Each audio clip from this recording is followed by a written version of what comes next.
Hey everyone, Jeanette here with Bikini Pro News. Today we're interviewing a two-time Olympian qualifier, Elizabeth Yisrael. Welcome, how are you? Good, how are you? I'm doing great. Thank you for allowing us to interview you today. Well, thank you for thinking of interviewing me. Definitely, number one. So I want to take it back to the first, when you got your pro card. If I'm not mistaken, it was in 2014?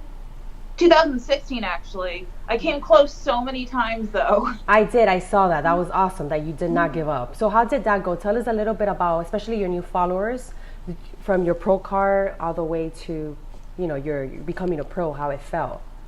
Yeah, so to win my pro card, I had placed top 5 at 7 national shows by the time I got my pro card. And so I was actually really surprised at the show I got it. So I got it at NBC Universe in 2016, Yes. and the top 2 in the class were supposed to get their pro card, but I actually placed 3rd and got my pro card, and I went into finals. So that happened because my class winner won her master's class and got her pro card there. Now it so they makes handed out sense. 3 in my class. So I went into finals, thinking the next day, it was a 2-day show, thinking, oh, well, am I going to push on to do USAs in Vegas? What's my next plan? And then I was shocked that I actually got my pro card. So, I just celebrated that for a little bit, took a very, very short break from my diet and everything. And then I guess it was probably less than 2 months later, I did my first pro show. It was the Rising Phoenix one in Arizona that's coming up this coming weekend. Oh, actually. nice. Brings up Did my pro memories. debut. Yeah, I got 4th place at my pro debut, which was pretty much a huge surprise to me. But I guess, like all the years that I had competed nationally helped out. And then I ended up winning my 2nd pro show that was a week later. Beautiful. And then you came this year, and your first competition was Arnold. Yes. So you've been doing shows, and now you're just taking the time off until obviously Olympia next week. How are you feeling this prep going into Olympia? I am feeling the best I have all year. The year actually didn't start off that great for me. I competed so much last fall, did some shows after the Olympia, and got the qualification for this year. My last show was the end of October last year, so I took a pretty short off season, and my prep this spring wasn't great. I went through a lot of personal changes. I moved from Washington State to Minneapolis for work. Had just some other crazy things happen in my life, and but now things are finally settled down. I feel really, really good, and I'm very excited. That's awesome.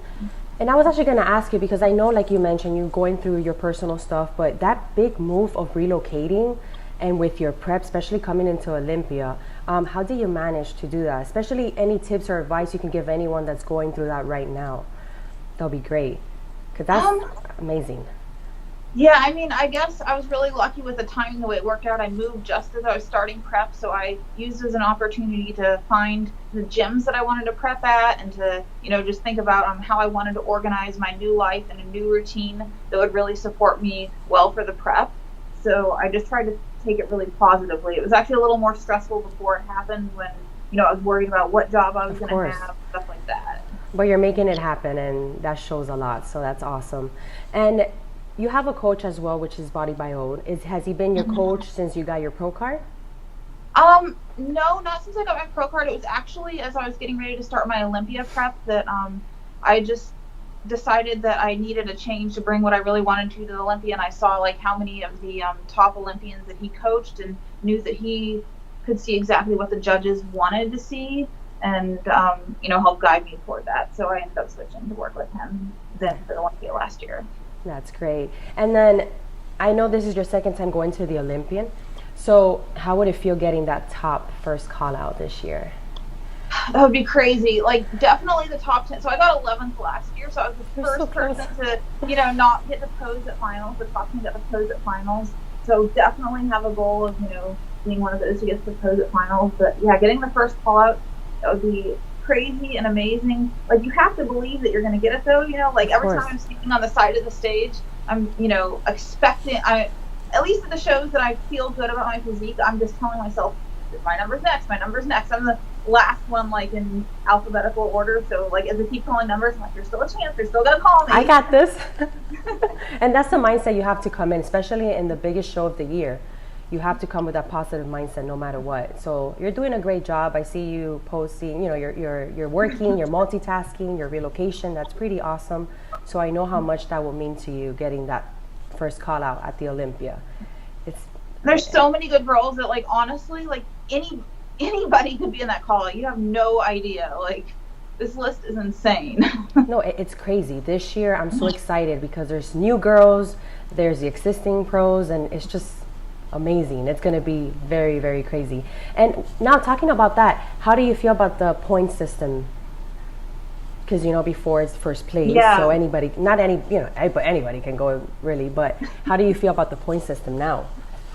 I have mixed feelings about it, honestly. Like, so having won shows like under the old system, you know, where that winning that show like means so much, like that, I can't even describe that feeling. It's, you know, like getting your pro card every single time, you know, it's like accomplishing a huge goal. So I feel like it does take away a little bit from, you know, like the meaning of each individual prep, but it also gives people more of an opportunity to prove themselves with consistency over time. But I know some girls are not going to be smart about it and will just like wear their body down doing show after show after show, you know, to try to get the points. So mixed feelings for sure. Yeah, it's a balance, and it depends on the person as well. You're right about that. And any shows that you're planning on doing after Olympia? You're planning on taking a break after? So I had purchased plane tickets for 3 shows after Olympia. I'm still undecided if I'm doing them or not, but I have the contracts, I purchased tickets, I have things booked. So I've done Arkansas the last 2 years. So that one in San Antonio, and actually a show in Germany. Oh, wow. Yeah, my husband's going to Germany as well. So you it'll be nice. You both can go together then. Awesome. So I'm just taking it one show at a time, though. I didn't send in the contracts yet just because, you know, I really just want to focus number one on Olympia and give it my all for that, and then those are the possibles. So those are possible just in case you can get your qualification for next year. Yeah. Awesome. So then you're feeling great going into Olympia, which that's beautiful. And honestly, you're looking amazing. So is there anything you want to say out to your followers and your fans that follow you on this journey? I just want to thank you guys who have followed me and supported. There's people who have, you know, sent me messages who followed me way back when I started competing, way back first national shows like in 2013, 2014, you know, that are still interested in my journey. And I can't believe it because I feel, you know, like I'm just a normal person and, you know, like, why are you that interested in what I'm doing? Because of who you are. Thank you. And that's beautiful because it's hard, you know, and I see you, like, you have a full-time job, you relocated, like I was mentioning, you have a lot going on for you, and you're still stepping on the Olympia stage. So that's motivation for a lot of people.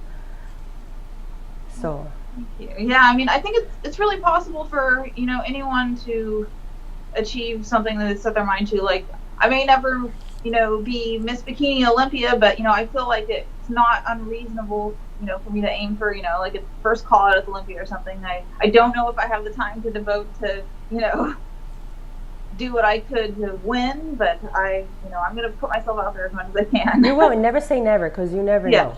You know, you never really know what can happen from one day to the next. And you have to think positive, so you might be the next Bikini Olympia, and you just have to have the mindset, and nothing is impossible. But yeah, I completely understand you, so yeah. So I want to thank you so much for allowing us to interview you. I know you have a lot going on for you, so any little bit of time of your day means a lot to us. And I know your followers and fans would love to hear a little bit about your journey. And I don't want to take much of your time either, so I just want to wish you the best on the Olympia stage next week. Thank you. And I look forward to hopefully meeting you and seeing you there again. Okay? All right, it was great to talk to you. Likewise. Thank you again for your time.